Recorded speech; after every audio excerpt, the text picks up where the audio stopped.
नमस्कार, आप देख रहे हैं सूजन समाचार और मैं हूं आपके साथ निशा शर्मा।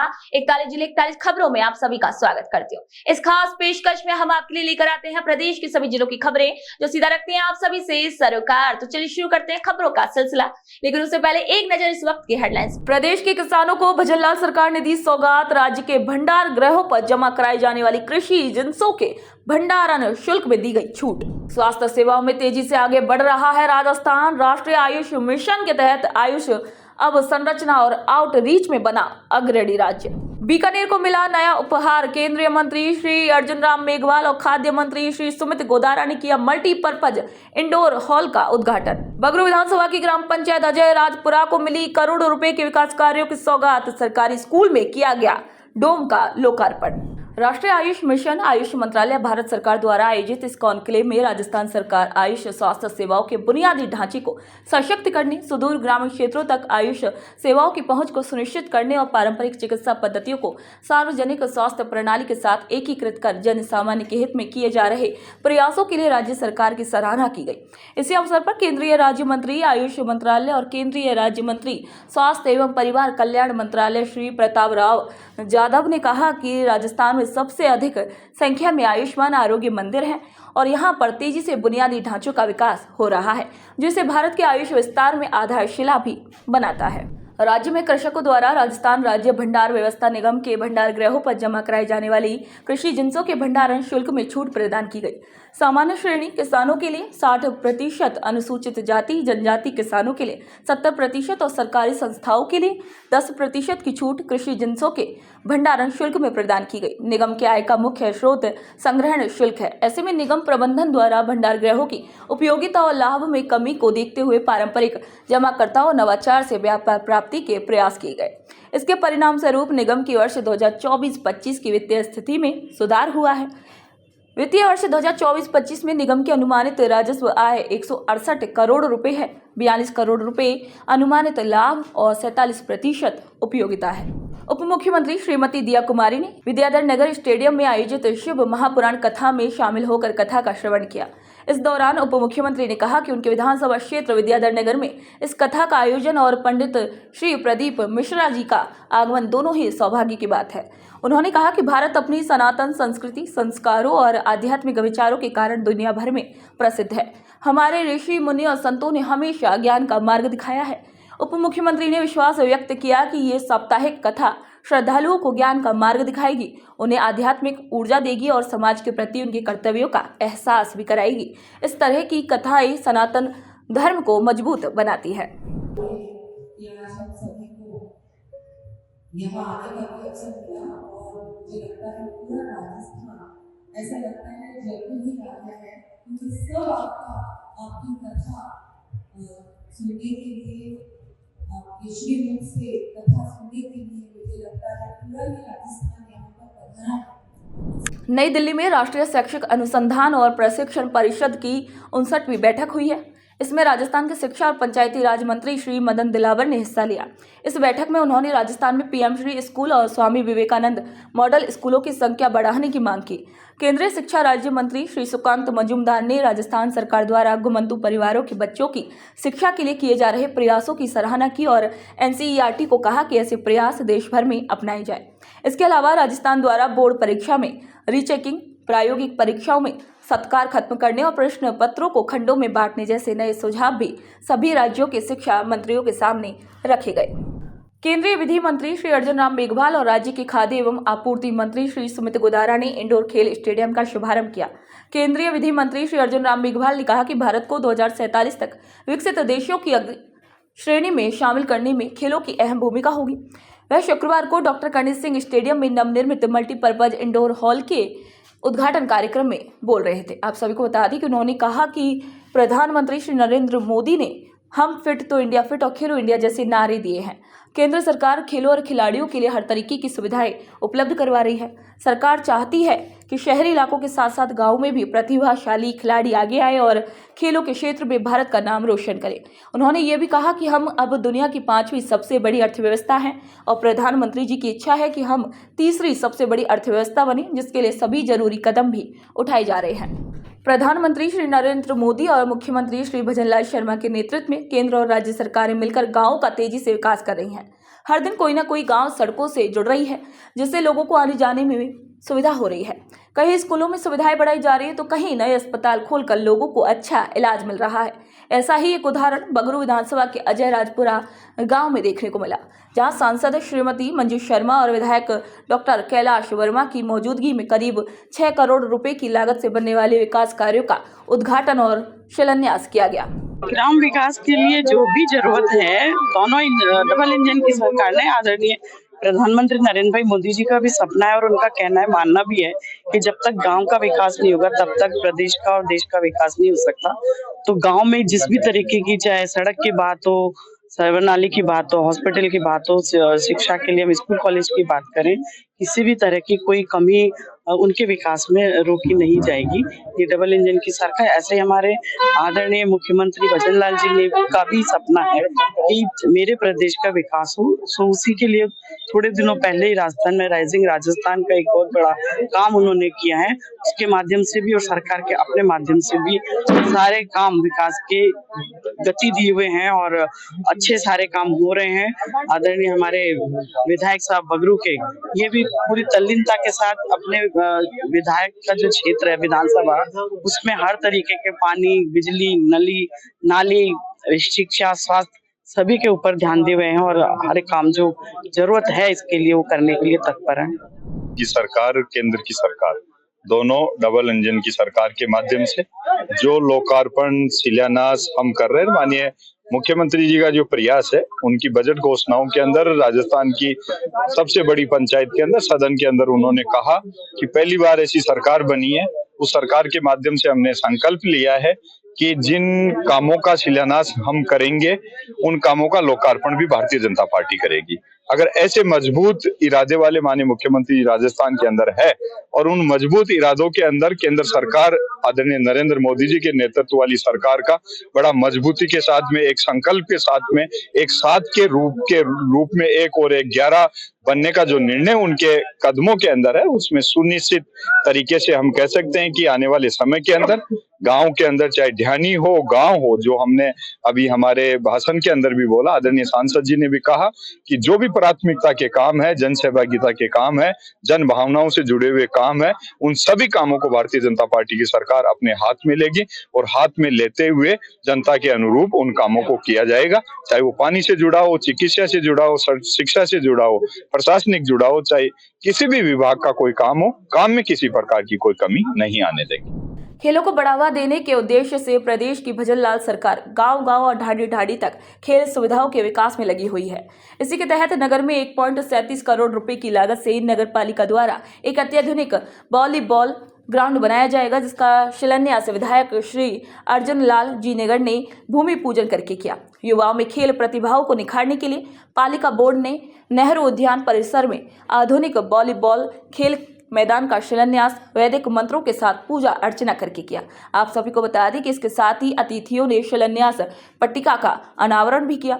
विधायक जी नगर ने कहा कि प्रदेश की भजनलाल सरकार ने विकास में कोई भी कमी नहीं छोड़ी है। उन्होंने ये भी कहा कि नगर और ग्रामीण क्षेत्रों में हर संभव विकास कार्य भी कराए जाएंगे। तो हम सब मिलकर के संपूर्ण विधानसभा क्षेत्र का चौमुखी विकास करेंगे और इसके लिए बजट राजस्थान सरकार के यशस्वी मुख्यमंत्री जिस प्रकार से दे रहे हैं वो सारा काम होगा। डेगाना के पंचायत समिति पीसी हॉल में विधायक श्री अजय सिंह किलक ने विद्युत और जलदाय विभाग के अधिकारियों के साथ बैठक की है। इस बैठक में उपखंड अधिकारी श्री ओम प्रकाश माचरा भी मौजूद थे। विधायक ने गर्मी के मौसम को ध्यान में रखते हुए दोनों विभागों को शहरी और ग्रामीण इलाकों में बिजली और पानी की आपूर्ति सुनिश्चित करने के निर्देश दिए हैं। उन्होंने अधिकारियों से कर्मचारियों के नाम, मोबाइल नंबर और काम करने के क्षेत्रों की सूची तैयार करने के लिए भी कहा है। विद्युत विभाग को पिछले 3 महीनों के काम का सत्यापन करने और प्रगति रिपोर्ट पेश करने के भी आदेश दिए गए हैं। इसके साथ ही ड्यूटी में लापरवाही करने वाले कर्मचारियों पर कार्रवाई करने को भी कहा गया। जहां परेशानियां ज्यादा हैं, वहां अतिरिक्त कर्मचारियों को तैनात करने के भी निर्देश दिए गए हैं। शासन सचिव कृषि और उद्यानिकी श्री राजन विशाल ने कहा कि इस साल हरियालो राजस्थान अभियान के तहत बड़े पैमाने पर पौधे लगाए जाएंगे। इन पौधों में छायादार और फलदार दोनों पौधों को अधिक लगाया जाएगा। इस अभियान के तहत कृषि उद्यानिकी और कृषि विपणन विभाग का लक्ष्य करीब 32 लाख पौधे लगाने का है। जिला परिषद करौली की साधारण सभा की बैठक भारत निर्माण राजीव गांधी जन सुविधा केंद्र के सभागार में जिला प्रमुख शिमला बैरवा की अध्यक्षता में हुई है। इस बैठक में जिला कलेक्टर श्री नीलाभ सक्सेना, करौली विधायक श्री दर्शन सिंह गुर्जर उपस्थित थे। इस बैठक में पिछली बैठक के कार्यों पर चर्चा की गई। इसमें पेयजल आपूर्ति, बिजली, सड़क निर्माण और मरम्मत कार्यों की प्रगति, स्वास्थ्य, मौसमी बीमारियां, शिक्षा से संबंधित गतिविधियां, पंचायत राज विभाग, कृषि और पशुपालन विभाग, समाज कल्याण विभाग, श्रम विभाग, महिला और बाल विकास विभाग, जल संसाधन विभाग और अन्य विभागों की योजनाओं और कार्यों की समीक्षा की गई। माननीय मुख्यमंत्री मदन लाल जी के नेतृत्व में विकास की जो प्रस्ताव थे वो भिजवाए गए और सभी अधिकारियों को निर्देश दिए भाई पानी और बिजली की जो समस्या है गर्मी का मौसम है उसको ज़्यादा से ज़्यादा नियंत्रण करें जिससे लोगों को कोई परेशानी नहीं हो। करौली जिला परिषद की साधारण सभा की बैठक से आहूत हुई है। बैठक के अंतर्गत जितने भी जो पूरे जिले की चाहे पेयजल संबंधी समस्या हो, चाहे बिजली से संबंधित समस्या हो, चाहे चिकित्सा से संबंधित, यानी कि सभी विभागों से संबंधित जो समस्या है, क्योंकि ग्रीष्मकाल का समय है, ड्यूएट का समय है, मौसमी बीमारियों से लेकर लोगों में जो डांग इलाके के लोग हैं, सुदूर क्षेत्र के लोग हैं, उनकी पेयजल की जो समस्या है हम सभी जनप्रतिनिधियों को मिलती है, वो सभी बातों को, उन सभी मांगों को इस मीटिंग के दौरान रखा गया है और माननीय कलेक्टर साहब भी इसमें मौजूद रहे, तो उन्होंने इस बात पे पूरा संज्ञान लिया है सब विभाग वाइज। निश्चित रूप से आने वाले समय में लोगों को पेयजल और चिकित्सा, सड़क, इनसे राहत मिलेगी, इन पर काम होगा और सरकार की जो जन कल्याणकारी योजनाएं चल रही है माननीय मुख्यमंत्री श्री भजन लाल जी शर्मा जी के नेतृत्व में, उन योजनाओं का लाभ दूर दराज में रहने वाले गरीब जो व्यक्ति है, हमारी पार्टी का उद्देश्य भी है अंत्योदय योजना, और उस अंत्योदय के माध्यम से अंतिम पंक्ति में खड़े हुए व्यक्ति तक सरकार की योजनाओं का लाभ कैसे पहुंच जाए, उन सबको लेकर सभी विभागों को निर्देश दिए गए ताकि लोगों को ज़्यादा से ज़्यादा उनका फायदा मिल सके। झुंझुनू के बगड़ में राजस्थान क्रिकेट एसोसिएशन के निर्देश पर डिस्ट्रिक्ट क्रिकेट एसोसिएशन ने जिले के उभरते क्रिकेटरों का सम्मान किया। ये कार्यक्रम बगड़ के माहेश्वरी खेल मैदान में हुआ, जहां के मुख्य अतिथि जिला खेल अधिकारी श्री राजेश ओला थे। सचिव हरिश्चंद्र सिंह ने बताया कि 15 दिनों का समर कैंप आयोजित किया गया था, जिसका समापन हुआ। इसके अलावा वर्ष 2024-25 के दौरान उत्कृष्ट क्रिकेट खिलाड़ियों का भी सम्मान किया गया। उन्होंने ये भी बताया कि इस बार झुंझुनू जिला क्रिकेट एसोसिएशन ने एक बड़ी उपलब्धि हासिल की है, क्योंकि रिकॉर्ड 9 खिलाड़ी राष्ट्रीय और अंतर्राष्ट्रीय स्तर पर खेले। इनमें से एक खिलाड़ी हैप्पी कुमारी थी, जो अंडर 19 महिला क्रिकेट टीम का हिस्सा बनी। वह राजस्थान की पहली महिला क्रिकेटर है जो भारतीय टीम का हिस्सा बनी है। प्रत्येक वर्ष जो है जिले के जो युवा प्रतिभाएं हैं, जो राज्य स्तरीय प्रतियोगिताओं में जो अच्छा प्रदर्शन करती हैं, उन सभी खिलाड़ियों को जिला क्रिकेट संघ जो है ग्रीष्मकालीन कैंप समापन के समय जो है उनको युवा प्रतिभाओं को सम्मानित करने का कार्य करता है। ये निरंतर हम करते रहे हैं और उसी श्रृंखला में ये कार्यक्रम आज आयोजित किया जा रहा है, जिसके अंदर वर्तमान 2024-25 में हमारे जिले की जो प्रतिभाएं हैं उन्होंने लगभग 37 खिलाड़ी जो हैं, महिला और बालक दोनों ही हैं उसमें, जिन्होंने राज्य के विभिन्न आयु वर्ग में चैलेंजर में अपना प्रतिनिधित्व सुनिश्चित किया और उसके बिहार उनमें प्रदर्शन के आधार पे उनमें से लगभग 9 खिलाड़ी हमारे राजस्थान की टीमों में सिलेक्ट हुए। तो उन 9 खिलाड़ियों प्लस 37 खिलाड़ी जो चैलेंजर में खेले हैं उनको हम जो है सम्मान कर रहे हैं। और एक विशेष उपलब्धि जो जिले में पहली बार जिले को एक गौरव मिला, ये सबसे बड़ा गौरव है। और आपको ये संज्ञान में मैं ये भी लाना चाहता हूँ कि अब तक के इतिहास में पहली बार ऐसा हुआ है कि हमारे जो 9 खिलाड़ी राजस्थान की विभिन्न टीमों में खेले हैं। ये निश्चित रूप से खिलाड़ियों का बेहतरीन प्रदर्शन और हमारे जो कोचेज हैं उनकी मेहनत, उसका प्रतिफल है। और जो जिला क्रिकेट संघ जो इंफ्रास्ट्रक्चर उनको प्रदान करता है, उसके फलस्वरूप अब परिणाम दिखने लगे। ये जो राजस्थान क्रिकेट संघ के द्वारा जो है आदेशित किया गया था कि आप जो है हर जिले में समर कैंप लगाया जाता है, और ये जो आयोजन हम कर रहे हैं प्रतिभा सम्मान समारोह, ये हमारा एग्जीक्यूटिव कमेटी का निर्णय है। उसके बिहाफ पे हम बच्चों को प्रोत्साहन स्वरूप कुछ उपहार देते हैं, जिससे खेल से संबंधित, जिससे बच्चों के वो काम आए आगे के, जैसे ट्रैक शूट वगैरह हैं, कैरी बैग है, जिससे बच्चे डे टू डे क्रिकेट में उसका उपयोग कर सकें। और इस बार की सबसे बड़ी उपलब्धि हमारी ये है कि हैप्पी कुमारी अंडर 19 इंडिया टीम में सेलेक्ट हुई, जो न कि इस जिले की बल्कि राजस्थान की पहली महिला खिलाड़ी है जो इंडिया टीम में सेलेक्ट हुई है। सहयोग समस्त मेरी कार्यकारिणी सभी लोग मिलके एक अच्छा वातावरण क्रिकेट का पैदा करने की कोशिश करें, जाएगी अधिक से अधिक क्रिकेटर जिले के आगे बढ़ें और उनका भविष्य संवरे। इसी प्रयास में ये एक प्रोग्राम रखा गया है और जिससे बच्चों को उत्साह मिलता है। कैंप के समय रखने का यही कारण होता है, कैंप में हमारे छोटे बच्चे बहुत आते हैं। जैसे इस बार अंडर 14 के बच्चे 72 बच्चे हमारे पास हैं, तो वो बच्चे देखें कि आगे तक बच्चे जाते हैं, उनको क्या क्या इस क्रिकेट में उनका भविष्य है, क्या उनका व्यावसायिक भविष्य तय हो सकता है। इन सब को लेके बच्चों के सामने प्रोग्राम रखा जाता है। हमारी मेन उद्देश्य यही होता है कि जो खिलाड़ी उसका मुख्य बिंदु रहे, खिलाड़ी तक ये चीज़ जाए और खिलाड़ी ही इस चीज़ को देखे। सर बड़ा मोरल बूस्टअप होता है। जो बच्चे बड़े रूट लेवल पे, ग्रास लेवल पे खेलते हैं, उनको बड़ा मोटिवेशन मिलता है। वो निश्चित रूप से एक यूनिक चीज़ है सर। भजनलाल सरकार ने इलाज के क्षेत्र में एक बड़ा फैसला लेते हुए इलेक्ट्रोपैथी चिकित्सा पद्धति के लिए बोर्ड बना दिया है। इससे पूरे राज्य के इलेक्ट्रोपैथी से इलाज करने वाले डॉक्टरों को राहत मिली है। अब उन्हें पहचान मिलेगी और वे अपना रजिस्ट्रेशन भी करवा सकेंगे। आज राजस्थान सरकार माननीय हमारे भरतपुर जिले के माननीय मुख्यमंत्री भजनलाल शर्मा जी ने 1 तारीख को अक्षय तृतीया के दिन बहुत बड़ा हमको मैसेज दिया है, तोहफा दिया है इलेक्ट्रो होम्योपैथिक चिकित्सकों को कि उन्होंने इसका बोर्ड का गठन कर दिया। पिछले मंथ और करीब 1.5 साल से लगातार हम माननीय मुख्यमंत्री जी से मुलाकात कर रहे थे और उन्होंने बोर्ड का गठन के लिए बजट में प्रावधान रख लिया और बोर्ड का गठन भी कर दिया और कार्यकारिणी भी बना दी। मैं राजस्थान सरकार को माननीय मुख्यमंत्री जी का बहुत बहुत सभी इलेक्ट्रोपैथी पद्धति के चिकित्सकों की तरफ से बहुत बहुत धन्यवाद ज्ञापित करता हूँ।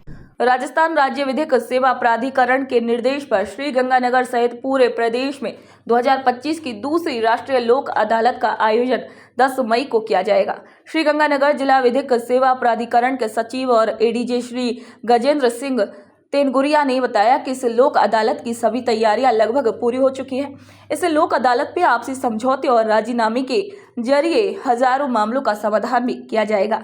इसमें राजस्व, सिविल और राजीनामा योग्य केस शामिल होंगे। साथ ही प्री लिटिगेशन यानी कि अदालत में जाने से पहले के मामलों को भी सुलझाया जाएगा। देखिए, राष्ट्रीय लोक अदालत आगामी जो है वो 10 मई को है और इसके लिए हमने पहले से ही तैयारियां पूरी कर रखी हैं। हमने न्याय आपके द्वार अभियान को प्रत्येक तालुका स्तर पर छेड़ा है और प्रत्येक ग्राम पंचायत, जिला परिषद सभी को हमने निर्देश भी प्रदान किए हैं कि ग्राम पंचायत स्तर पर ऐसे मुकदमे जो बहुत ही तुच्छ प्रकृति के हैं उनमें राजीनामा कराया जाए और लोगों को लाभ पहुंचाए। राज्य सरकार के निर्देश पर खींवसर पंचायत समिति के ग्राम पंचायत भावंडा में रात्रि चौपाल का आयोजन किया गया। ये कार्यक्रम एसडीएम श्री हरि सिंह शेखावत की अध्यक्षता में की गई।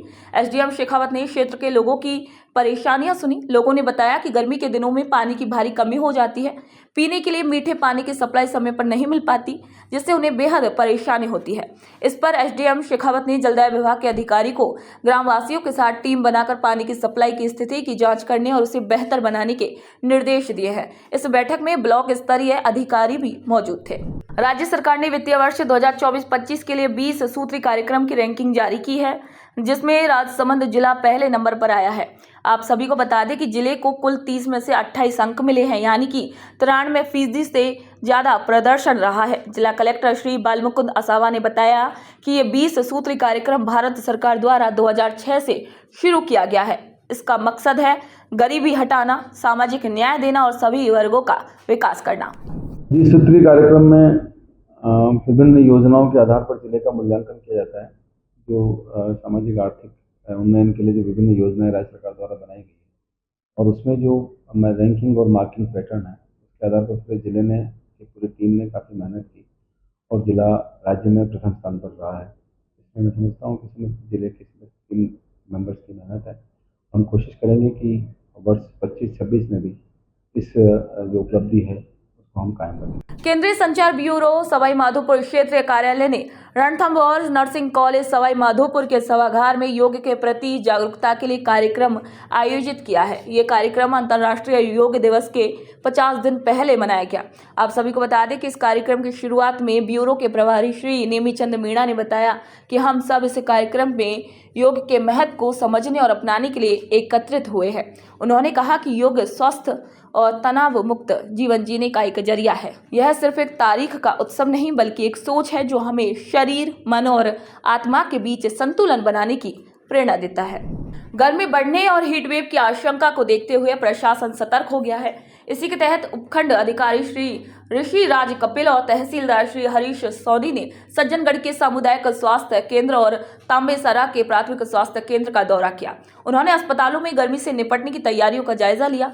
निरीक्षण के दौरान अधिकारियों ने अस्पताल के अलग अलग विभागों को देखा और गर्मी से जुड़ी आपात स्थिति से निपटने की तैयारियों की जानकारी ली। खासतौर पर उन्होंने ये देखा कि ORS घोल, जरूरी दवाइयां, थर्मामीटर, ब्लड प्रेशर मशीन, पंखे, कूलर, पीने का पानी और प्राथमिक उपचार की सभी व्यवस्थाएं ठीक से उपलब्ध हैं या नहीं। साथ ही उन्होंने इन सभी व्यवस्थाओं को दुरुस्त रखने के भी निर्देश दिए। फलौदी जिला हर साल सबसे ज्यादा गर्म रहने वाला जिला माना जाता है, जहां तापमान के रिकॉर्ड बनते हैं। ऐसी भीषण गर्मी को देखते हुए प्रदेश सरकार आम लोगों को गर्मी से बचाने के लिए गंभीरता से काम कर रही है। सरकार ने प्रशासन को निर्देश दिए हैं कि शहर की मुख्य सड़कों, सार्वजनिक स्थानों, बस स्टैंडों पर नगर परिषद और सामाजिक संगठनों की मदद से रैन बसेरे यानी कि अस्थायी विश्राम स्थल बनाए जाएं। इन रैन बसेरों में ठंडा पानी और बैठने की पर्याप्त व्यवस्था भी की जा रही है ताकि लोग गर्मी से राहत पा सके। मुख्यमंत्री श्री भजनलाल शर्मा द्वारा जनसुनवाई को और भी अधिक प्रभावी और कारगर बनाने के निर्देशों के तहत बेंगू विधानसभा क्षेत्र की गंगरार पंचायत समिति के शादी गांव में जिला कलेक्टर की अध्यक्षता में रात्रि चौपाल का आयोजन किया गया। इस चौपाल का उद्देश्य ग्रामीण इलाकों की परेशानियों का तुरंत समाधान करना था। इस पहल के तहत कई परेशानियों का समाधान मौके पर ही किया गया।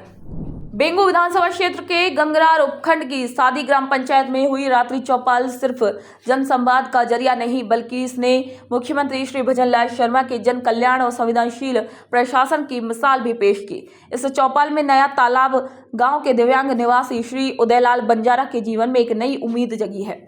उदयलाल ने जिला कलेक्टर श्री आलोक रंजन को बताया कि वह कई सालों से बिना पक्के मकान के रह रहे हैं और प्रधानमंत्री आवास योजना का इंतजार कर रहे हैं। मुख्यमंत्री के निर्देश के अनुसार लोगों की परेशानियों का तुरंत समाधान करने की भावना के तहत जिला कलेक्टर ने मौके पर ही पंचायती राज विभाग को निर्देश दिए कि उदयलाल को तुरंत प्रधानमंत्री आवास योजना और शौचालय योजना में शामिल किया जाए। जिला कलेक्टर डॉक्टर मंजू ने ग्राम पंचायत रायावाली में रात्रि चौपाल लगाकर ग्रामीणों की परेशानियां सुनी। ग्रामीणों ने बिजली और पानी से जुड़ी अपनी परेशानियों के बारे में बताया। इस पर कलेक्टर ने कहा कि राज्य सरकार की मंशा के अनुसार सभी विभागों को मिलकर लोगों की परेशानियों का समाधान करना चाहिए। चौपाल के दौरान नशा मुक्ति अभियान ऑपरेशन सीमा संकल्प के तहत सभी ग्रामीणों को नशा छोड़ने की शपथ भी दिलाई गई। मुख्यमंत्री श्री भजनलाल शर्मा के नेतृत्व में राज्य सरकार रात्रि चौपालों के माध्यम से लोगों की परेशानियों का समाधान कर रही है। ग्राम पंचायत आत्मा में आयोजित रात्रि चौपाल कार्यक्रम में जिला कलेक्टर श्री बालमुकुंद असावा ने भाग लिया और ग्रामीणों की परेशानियों को ध्यान से सुना। इसी मौके पर बहुत से ग्रामीण आए और उन्होंने स्वास्थ्य, पानी, सड़क, बिजली और राजस्व से जुड़ी अपनी परेशानियां जिला प्रशासन के सामने रखी। जिला कलेक्टर ने संबंधित विभागों के अधिकारियों को तुरंत निर्देश दिए और कई परेशानियों का समाधान मौके पर ही कर दिया। जिला कलेक्टर डॉक्टर अर्तिका शुक्ला ने अलवर के डेहरा गांव में रात्रि चौपाल में हिस्सा लिया और ग्रामीणों की परेशानियां सुनी। उन्होंने अधिकारियों को निर्देश दिए कि जो भी शिकायतें चौपाल में आई हैं उनका जल्द से जल्द समाधान किया जाए ताकि लोगों को राहत मिल सके। कलेक्टर ने गांव के लोगों से पेयजल, बिजली, पुलिस, स्वास्थ्य, आंगनबाड़ी, मनरेगा और अन्य सरकारी सेवाओं के बारे में भी जानकारी ली। उन्होंने अधिकारियों से कहा कि शिकायतों का हल जल्द करें और शिकायत करने वाले व्यक्ति को इसकी जानकारी भी दे, साथ ही इस पर कार्रवाई की भी रिपोर्ट भेजे। राजस्थान सरकार के आदेश पर चलाए जा रहे रात्रि चौपाल कार्यक्रम के तहत जिला कलेक्टर श्री अरुण कुमार पुरोहित ने मेड़ता उपखंड की सोगावास ग्राम पंचायत में रात्रि चौपाल आयोजित की है और इसी दौरान उन्होंने 33 मामलों का मौके पर ही निस्तारण किया है, जिनमें राजस्व, बिजली और पानी जैसी संबंधित परेशानियां शामिल थी। कलेक्टर ने कहा कि भजनलाल सरकार ग्रामीण विकास के लिए कई योजनाएं चला रही है और इन्हीं योजनाओं का लाभ हर ग्रामीण तक पहुंचाना भी सुनिश्चित किया जा रहा है।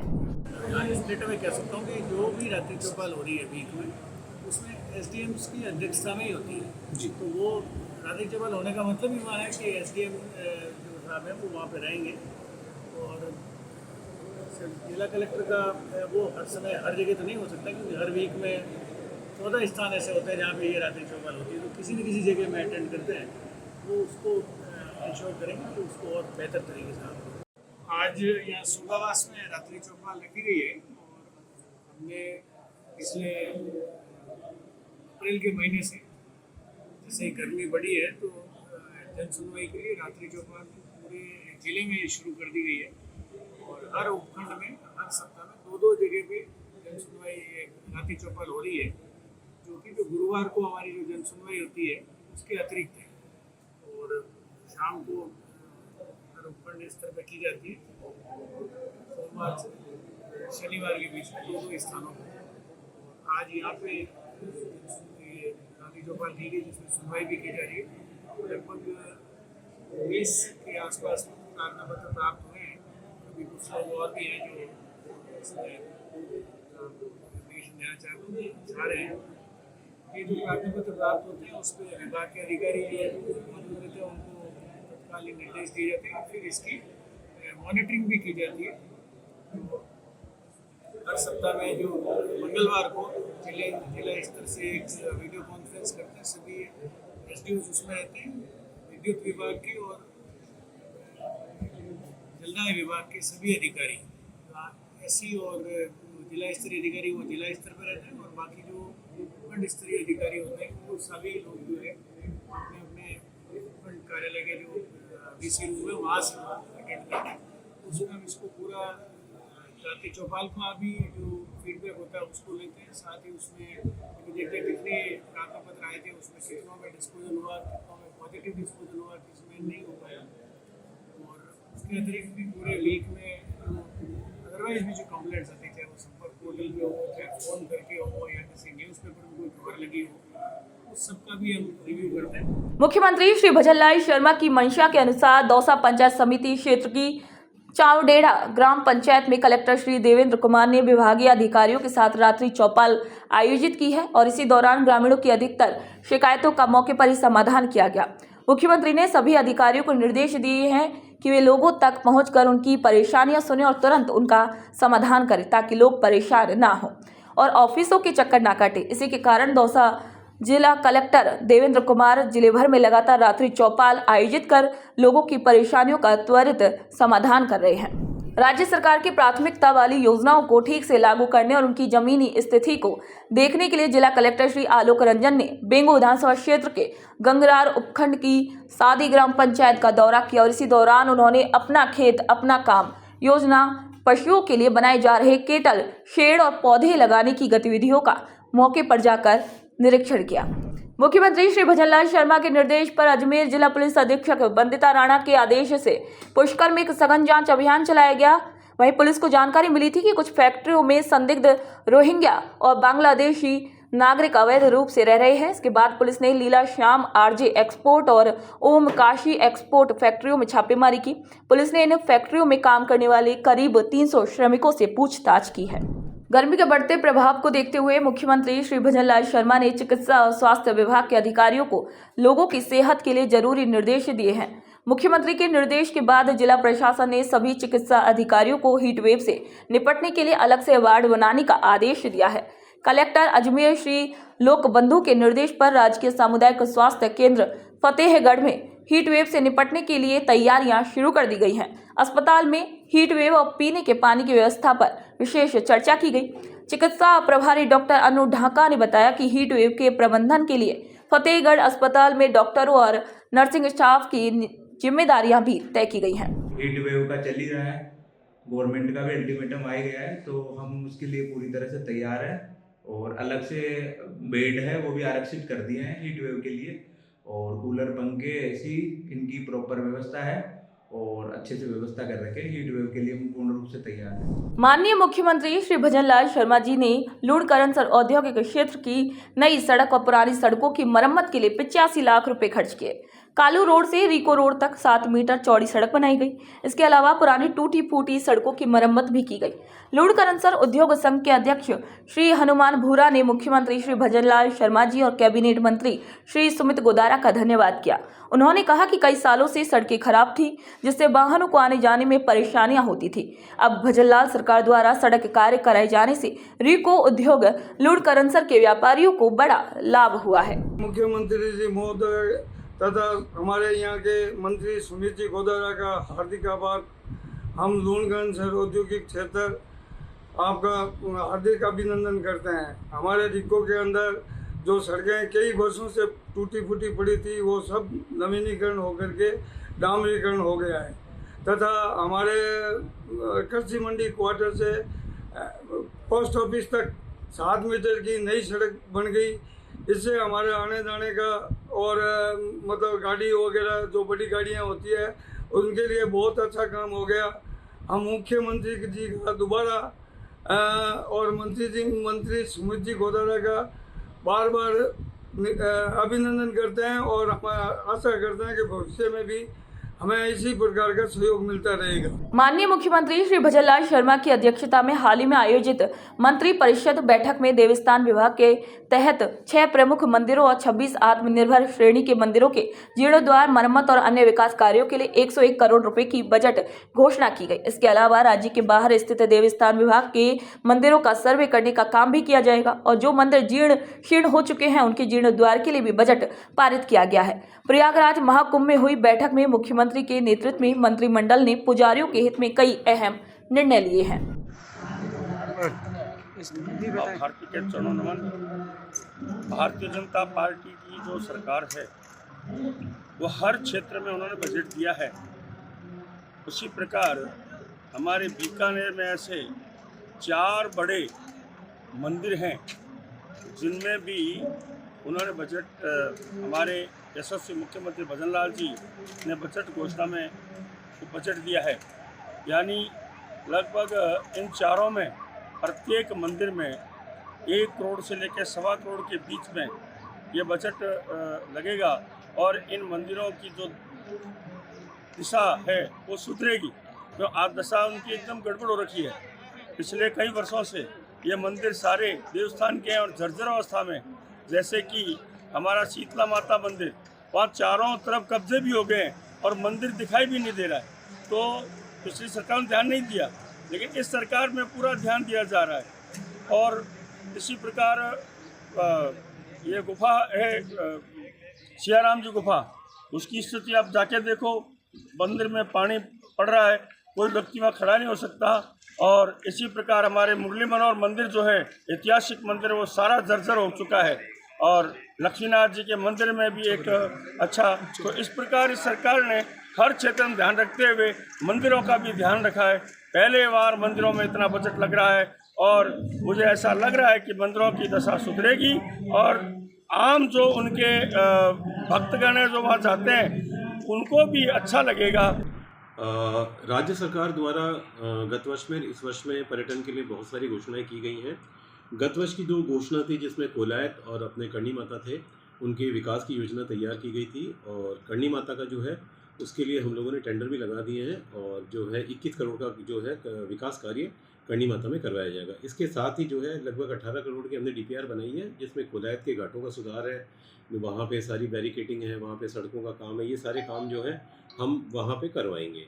इसके अलावा इस साल की जो बजट घोषणाएं हैं उसके अंदर बीकानेर में जो है हम PPP मोड पे जो है यहाँ पे डेजर्ट टूरिज्म को है उसको विकसित किया जाएगा, उसके लिए हमारी कार्रवाई जारी है। इसके साथ ही जो है यहाँ पे स्किल डेवलपमेंट सेंटर के लिए भी हम कोशिश कर रहे हैं कि यहाँ के युवाओं को हम पर्यटन से जो है जोड़कर उनकी स्किल को निखारा जा सके और उन्हें रोजगार के अवसर हम प्रदान कर सकें।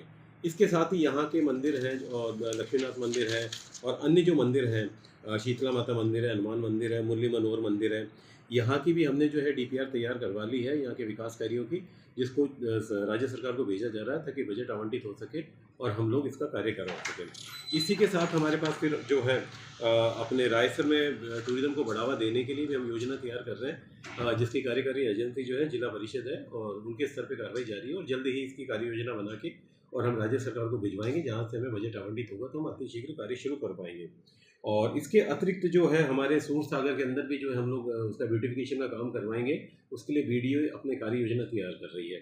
और इसके अलावा नाइट टूरिज्म, क्योंकि दिन में तो पर्यटक आता है, फिर शाम को पर्यटक को कुछ मिलता नहीं है, तो नाइट टूरिज्म को डेवलप करने के लिए, नाइट टूरिज्म को प्रमोट करने के लिए हम बीकानेर के अंदर या बीकानेर की गलियां, यहाँ की जो हवेलियां हैं, उन सब से रिलेटेड जो है एक संरक्षण की योजना बनाकर और बीकानेर में नाइट टूरिज्म को भी हम विकसित करने की योजना बना रहे हैं। राजसमंद जिला कलेक्टर श्री बालमुकुंद असावा ने कलेक्ट्रेट सभागार में जिले में चल रहे 5 करोड़ रुपए से अधिक लागत के विकास कार्यों की समीक्षा की। जिला कलेक्टर ने सभी विभागों को आदेश दिए कि जो भी 5 करोड़ रुपए और उससे अधिक लागत के विकास कार्य चल रहे हैं उन्हें बिना किसी देरी के जल्द पूरा किया जाए। विभागों को ये भी निर्देश दिए गए कि जो भी ठेकेदार काम कर रहे हैं उनकी निगरानी करें और अगर कोई लापरवाही हो तो उस पर कार्रवाई की जाए। मुख्य चिकित्सा एवं स्वास्थ्य अधिकारी डॉक्टर ओपी सामंत ने बताया कि उन्होंने आयुष्मान आरोग्य मंदिर बावड़ी में परिवार कल्याण सेवाओं और मौसमी बीमारियों, लू, तापघात और अन्य कार्यक्रमों का आकस्मिक निरीक्षण किया। मुख्यमंत्री श्री भजनलाल शर्मा के नेतृत्व में राज्य सरकार की पेयजल परियोजनाओं पर तेजी से काम किया जा रहा है। भीषण गर्मी के कारण सरकार ने टैंकरों के माध्यम से गांव में पानी की सप्लाई शुरू कर दी है, जिससे लोगों को राहत मिल रही है। सलुम्बर जिले के सराड़ा उपखंड क्षेत्र के ग्राम चावंड में 65 बीघा चारागाह भूमि से अतिक्रमण हटाने की कार्रवाई की गई। ये कार्रवाई सराड़ा उपखंड अधिकारी नीलेश कलाल और तहसीलदार आस्था रानी बामनिया के निर्देश पर नायब तहसीलदार रमेश चंद्र ननोमा के नेतृत्व में की गई। राज्य सरकार के निर्देश पर डीडवाना में खाद्य सुरक्षा और सेफ्टी ट्रेनिंग का आयोजन किया गया। ये ट्रेनिंग डीडवाना के राजकीय बांगड़ जिला अस्पताल में खाद्य सुरक्षा और औषधि नियंत्रक आयुक्त और मुख्य चिकित्सा स्वास्थ्य अधिकारी डॉक्टर नरेंद्र चौधरी के निर्देश पर की गई। खाद्य सुरक्षा अधिकारी श्री बाबूलाल के अनुसार इस ट्रेनिंग में सभी खाद्य कारोबारियों को स्वच्छ और शुद्ध खाद्य निर्माण, भंडारण और विक्रय के महत्व के बारे में बताया गया।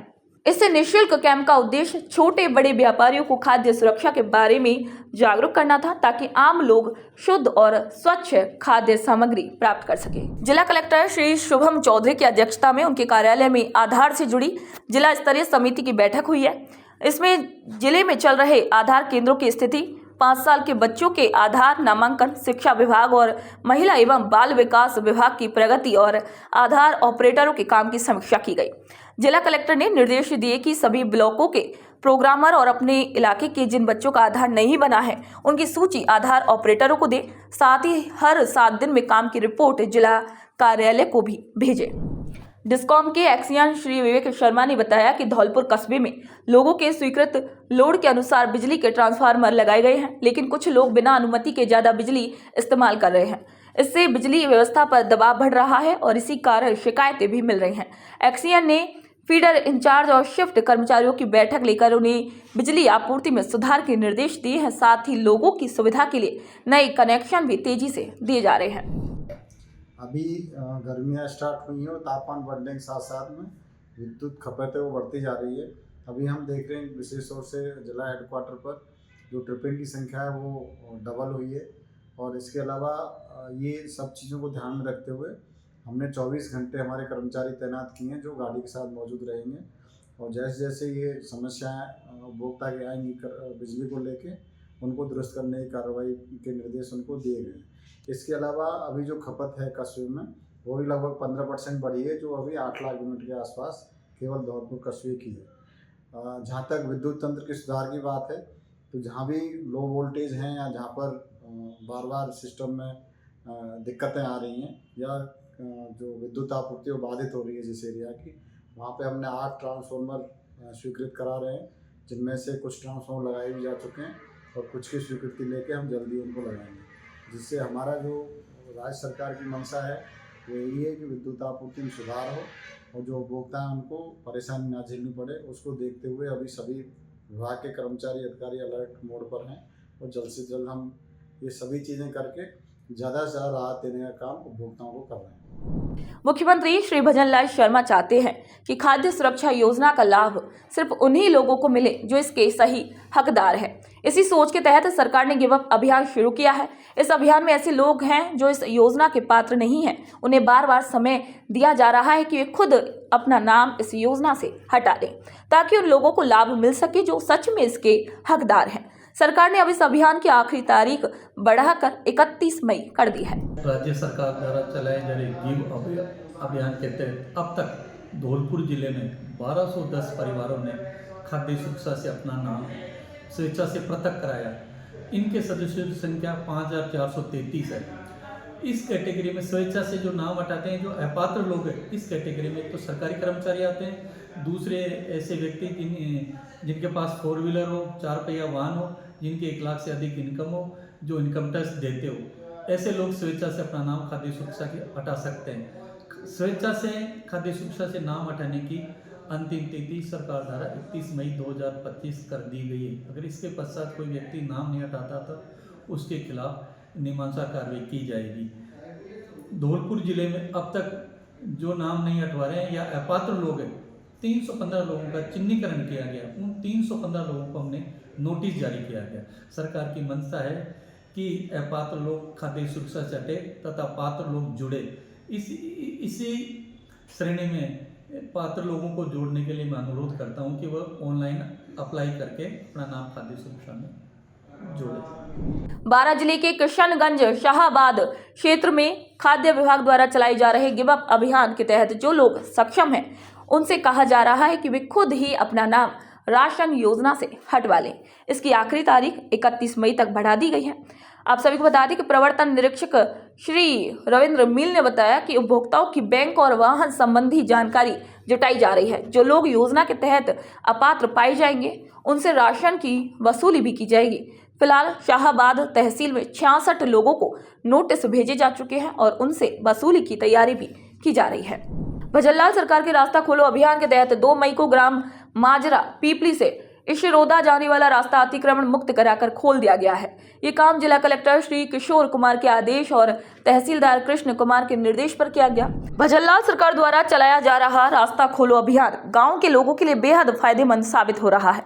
इससे सालों से अटकी परेशानियां जल्द हल हो रही हैं और ग्रामीण काफी खुश है। बारां जिले की छीपा बड़ौद पंचायत के मियाड़ा गांव में इस अभियान के तहत सरकारी रास्तों से अवैध कब्जे हटाए गए हैं। प्रशासन ने लोगों को समझाया है कि सरकारी जमीन पर कब्जा न करें वरना कानूनी कार्रवाई हो सकती है। गांव के लोगों ने सरकार के इस अभियान की तारीफ की है। बारां जिले के अंता में राज्य सरकार ने लाखों रुपए खर्च कर थोक सब्जी मंडी बनवाई है, जिसका फायदा अब सब्जी व्यापारी और आम लोगों दोनों को ही मिल रहा है। पहले यहाँ थोक सब्जी मंडी नहीं थी, इसलिए खुदरा व्यापारी कोटा या बारां से सब्जी लाते थे, जिससे खर्च ज्यादा होता था और आम लोगों को महंगी सब्जी खरीदनी पड़ती थी। अब स्थानीय स्तर पर मंडी बनने से व्यापारी यहीं से सब्जी खरीद रहे हैं और उपभोक्ताओं को भी सस्ती सब्जी मिल रही है। इसके साथ ही आसपास के किसान भी सब्जी की खेती की ओर आगे बढ़ रहे हैं और मंडी में अपनी फसल बेचकर अच्छा मुनाफा भी कमा रहे हैं। जयपुर के जवाहर कला केंद्र में रंग रीत कला महोत्सव का आयोजन हुआ। इस महोत्सव में प्राकृतिक रंगों की खुशबू और देश के कई प्रसिद्ध कलाकारों की मौजूदगी ने माहौल सजीव कर दिया। खास बात यह थी कि यहाँ पारंपरिक तरीके से चित्र बनाने के लिए सफेद आसन और लकड़ी की चौकियां लगाई गई, जहाँ कलाकार अपने विचारों से चित्र बना रहे थे। इस महोत्सव में 3 पीढ़ियों के कलाकारों को बुलाया गया था, वरिष्ठ, युवा और सबसे वरिष्ठ। महोत्सव 18 मई तक चलेगा और इसमें 2 से 11 मई तक कलाकार रामायण, महाभारत, पर्यावरण और संस्कृति जैसे विषयों पर चित्र बनाएंगे। दांता रामगढ़ तहसील के रामजीपुरा खाचरियावास गांव में तहसीलदार श्री महिपाल सिंह राजावत की अगुवाई में और भारी पुलिस बल की मौजूदगी में श्री सीताराम जी मंदिर की भूमि से अवैध कब्जा हटाया गया। तहसीलदार ने बताया कि इस मंदिर की भूमि पर कुछ लोगों ने अवैध कब्जा कर लिया था। इसके बाद कार्रवाई करते हुए अतिक्रमण को हटाकर मंदिर की भूमि को पुजारी परिवार को वापस सौंप दिया गया है। साथ ही अतिक्रमण करने वालों को चेतावनी दी गई कि वे भविष्य में फिर से कोई अतिक्रमण न करें।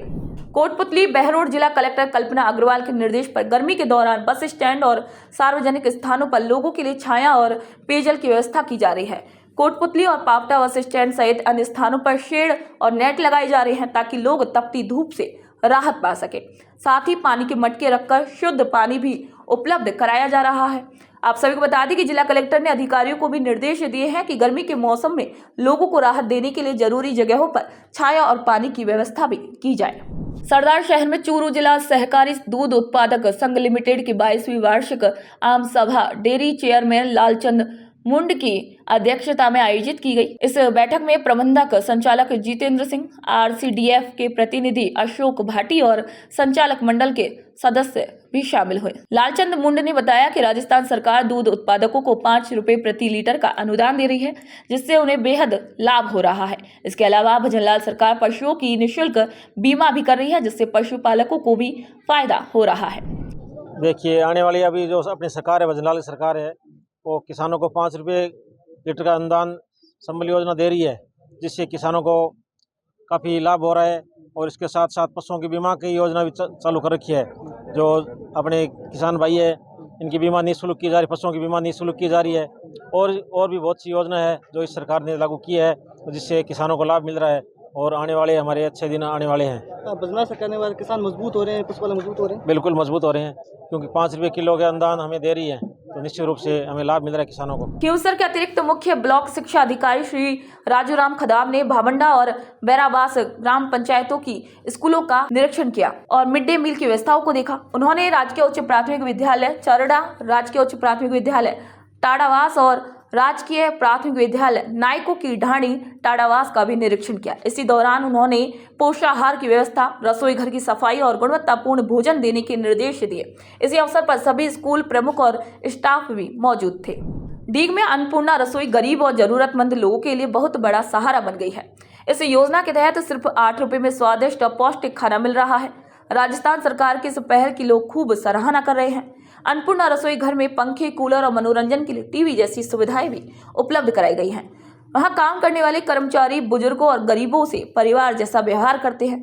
ये योजना खासकर गरीब, असहाय और दिहाड़ी मजदूरों के लिए वरदान साबित हो रही है। जिला कलेक्टर श्री अक्षय गोदारा ने गेंडोली, मोहनपुरा और लबान गांव का दौरा किया है। इस दौरान उन्होंने लिफ्ट सिंचाई योजना, जल शुद्धिकरण प्लांट, तालाब और काप्रेन अस्पताल का निरीक्षण किया है। उन्होंने अधिकारियों को कहा कि ये काम समय और अच्छी गुणवत्ता से पूरे किए जाए, ताकि किसानों को सिंचाई के लिए पर्याप्त पानी मिल सके।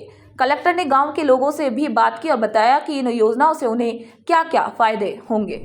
राजस्थान सरकार के रास्ता खोलो अभियान के तहत सुल्ताना कस्बे में तहसील प्रशासन की टीम ने कार्रवाई करते हुए एक बंद रास्ते से अतिक्रमण हटाया है और रास्ता फिर से चालू करवाया है।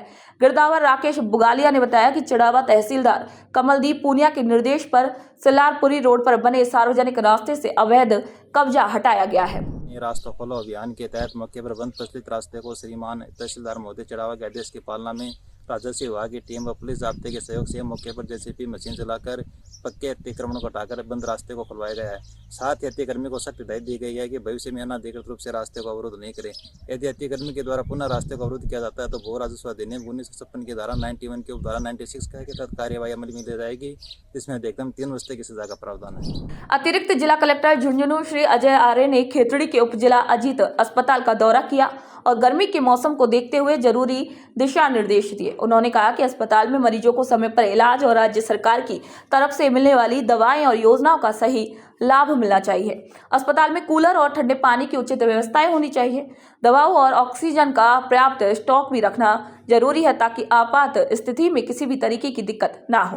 ग्रामीण क्षेत्रों में काम कर रही स्वास्थ्य टीमों को भी गर्मी और बीमारियों से बचाव के लिए जरूरी सलाह दी गई।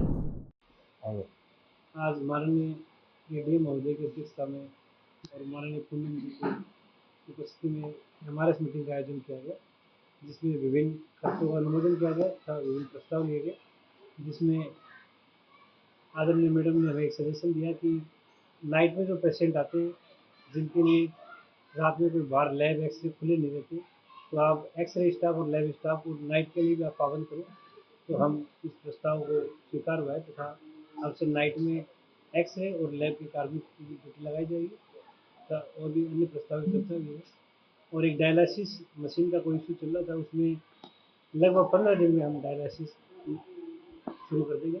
अभी डायलिसिस टेक्नीशियन सरकार ने अभी 3 दिन पहले अपॉइंट किया है यहाँ पे, तब जो कुछ इंस्ट्रूमेंट्स वगैरह चाहिए तो हम आरएमएस से सप्लाई करवाते हैं।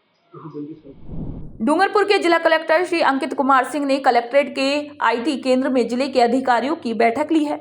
इस दौरान उन्होंने हरियालो राजस्थान अभियान और सरकार की प्रमुख योजनाओं की समीक्षा की और सभी अधिकारियों को इन योजनाओं को अच्छे और प्रभावी तरीके से लागू करने के निर्देश दिए। तो 41 जिले 41 खबरों में फिलहाल के लिए इतना ही। फिर आप सभी से मुलाकात होगी, तब तक के लिए नमस्कार।